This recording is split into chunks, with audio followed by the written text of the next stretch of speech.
गोस्थानी नदी के किनारे हरितवन नाम का एक गांव था। यह गांव प्रकृति की सुंदरता और उपजाऊ खेतों के लिए प्रसिद्ध था। वहाँ के खेतों में बहुत अच्छी फसल होती थी। चारों ओर हरियाली फैली रहती थी।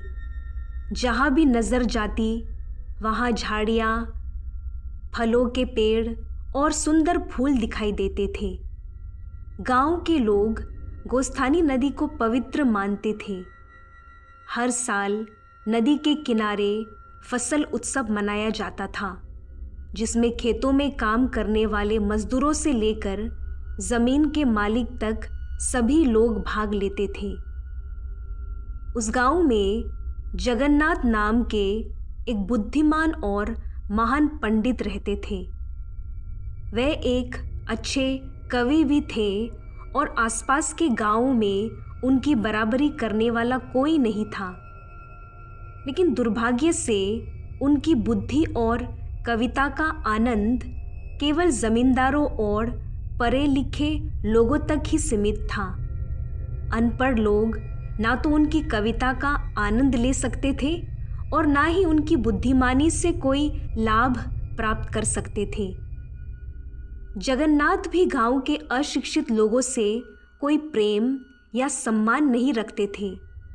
वे उन्हें अनपढ़, गंवार और संवेदनहीन लोग समझते थे। जगन्नाथ का इकलौता बेटा श्रीधर स्वभाव में अपने पिता से बिल्कुल अलग था। दोनों के विचार पूरी तरह भिन्न थे। श्रीधर को प्रकृति की सुंदरता बहुत आकर्षित करती थी। वह सुबह से शाम तक खेतों में घूमता रहता था।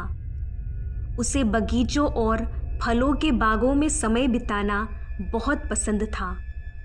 जब भी वह कविता सुनाता, बहुत से लोग उसके आसपास इकट्ठा हो जाते थे। उसकी कविताएं सरल और आसानी से समझ आने वाली थी, इसलिए कम पढ़े लिखे लोग भी उन्हें पसंद करते थे।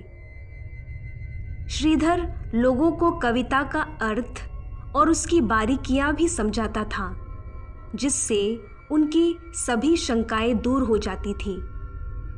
पंडित जगन्नाथ को श्रीधर का तरीका बिल्कुल पसंद नहीं था।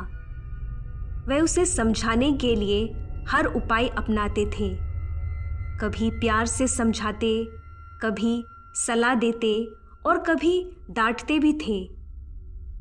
वे अक्सर कहते थे, कविता को समझने और उसका सही अर्थ जानने की क्षमता श्रोताओं में भी होनी चाहिए। तुम जिन अनपढ़ और असभ्य लोगों को कविता सुनाते हो, वह माँ सरस्वती का अपमान करने जैसा है। यह ऐसा है जैसे उन पर कीचड़ और कूड़ा फेंकना। मुझे तुम्हारा यह काम बिल्कुल पसंद नहीं है। यदि तुमने अपना तरीका नहीं बदला तो जीवन में आगे नहीं बढ़ पाओगे। इस प्रकार जीवन चलता रहा। कुछ समय बाद श्रीधर के लिए हरितवन से दूर माधवीपुर गांव से विवाह का प्रस्ताव आया। लड़की का नाम शारदा था, जो नारायण भट्ट की इकलौती बेटी थी। नारायण भट्ट बहुत विद्वान व्यक्ति थे। उन्होंने स्वयं शारदा को शिक्षा दी थी और उसे पढ़ना लिखना सिखाया था। पंडित जगन्नाथ श्रीधर को साथ लेकर माधवीपुर गए ताकि वे लड़की से मिल सके।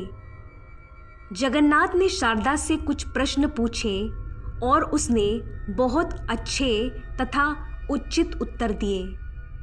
इससे वे संतुष्ट हो गए कि शारदा एक योग्य बहू बनेगी। श्रीधर को भी शारदा का मधुर स्वभाव बहुत पसंद आया और वो उसकी सुंदरता से भी प्रभावित हो गया। उसे विश्वास हो गया कि शारदा उसके लिए एक आदर्श जीवन साथी साबित होगी। 1 महीने के भीतर ही शारदा और श्रीधर का विवाह संपन्न हो गया। जीवन शांति से चल रहा था। एक शाम जगन्नाथ ने घर के बाहर शारदा की मधुर आवाज सुनी। उनका ध्यान गौशाला की ओर गया, जहां शारदा नौकर रतन से बातें कर रही थी। जो गाय का दूध निकाल रहा था। शारदा अपनी मीठी आवाज में एक श्लोक गा रही थी और रतन दूध निकालते हुए पूरी तरह उसके गीत में खो गया था। श्लोक समाप्त होने के बाद शारदा उसका अर्थ रतन को समझाने लगी।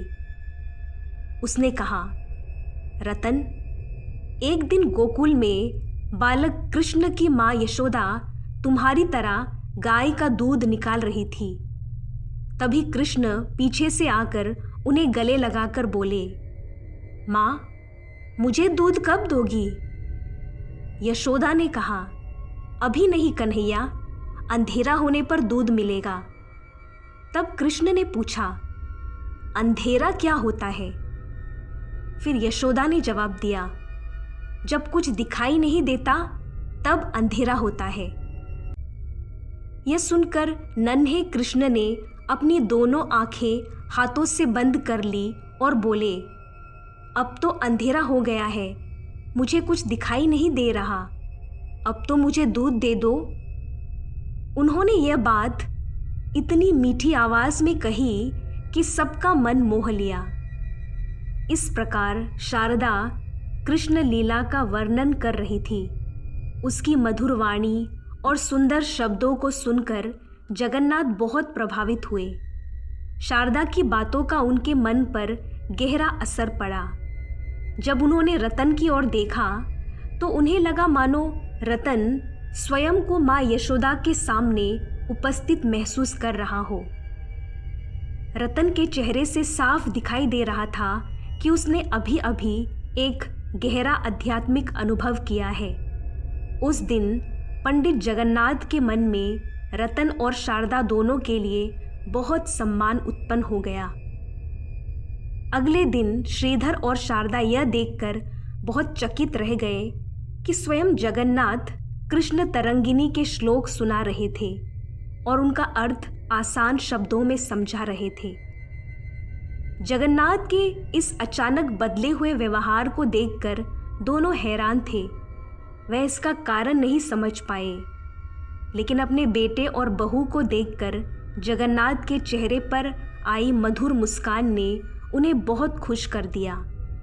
इतना कहकर बेताल ने राजा विक्रमादित्य से पूछा, हे राजन, जगन्नाथ का मानना था कि कवियों को अपनी कविता केवल शिक्षित और समझदार लोगों के सामने ही प्रस्तुत करनी चाहिए।